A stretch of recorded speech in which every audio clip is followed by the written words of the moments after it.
একজন মুসলমান বান্দা যখন সুবহে সাদিক থেকে নিয়ে সূর্যাস্ত পর্যন্ত রোজা রাখে, সন্ধ্যাবেলা ইফতারি সামনে নিয়ে, খানা পিনা সামনে নিয়ে বান্দা অপেক্ষা করে কিন্তু খায় না, আল্লাহ পাক রব্বুল আলামিন তাকাইয়া দেখতে থাকেন আর ফেরেশতাদেরকে বলতে থাকেন, ও আমার ফেরেশতারা, এই যে বান্দাগুলো সারা দিন ধরে না খেয়ে আছে, সামনে খাবার রয়েছে, সামনে শরবত রয়েছে, সামনে পানীয় রয়েছে, কিন্তু বান্দারা কোনো খাবার খাচ্ছে না কেন, কিসের জন্য অপেক্ষা করে? ওই ফেরেশতাগণ আল্লাহ পাক রব্বুল আলামিনকে ডেকে বলেন, ও আল্লাহ, আপনি তো তাদের উপর হুকুম জারি করে দিয়েছেন, ওই ব্যক্তিরা সুবহে সাদিক থেকে নিয়ে সূর্যাস্ত পর্যন্ত রোজা রাখবে। ওই সমস্ত বান্দারা আপনার হুকুম পালন করার জন্য ব্যস্ত হয়ে গেছে, তারা সমস্ত খানা পিনা থেকে বিরত রয়ে গেছে। আল্লাহ পাক রব্বুল আলামিন জিজ্ঞাসা করে, ও ফেরেশতারা, তারা আমার কাছে কি চায়?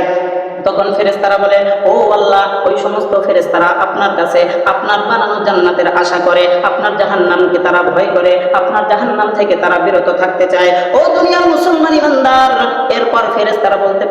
বলতে থাকেন, ও আল্লাহ, এই সমস্ত বান্দারা আপনার কাছে তাদের গুনাহ সমূহ মাফ চায়। এরপর আল্লাহ পাক রব্বুল আলামিন বলেন, ও ফেরেশতারা, তোমরা ভালো করে শুনে নাও, যেই সমস্ত বান্দাগণ আমি আল্লাহকে না দেখিয়া, আমি আল্লাহর বানানো জান্নাত না দেখিয়া, আমি আল্লাহর বানানো জাহান্নাম না দেখিয়া, যেই সমস্ত বান্দারা আমি আল্লাহকে ভয় করিয়া সারাদিন রোজা রাখলো, খানা পিনা থেকে বিরত থাকলো, আমি আল্লাহ রব্বুল আলামিন এক নম্বরে ওই সমস্ত বান্দার জীবনের গুনাহগুলো মাফ করে দিলাম, দ্বিতীয়ত ওই সমস্ত বান্দাকে জাহান্নামের আগুন হইতে মুক্ত করিয়া দিলাম, তৃতীয়ত ওই সমস্ত বান্দাকে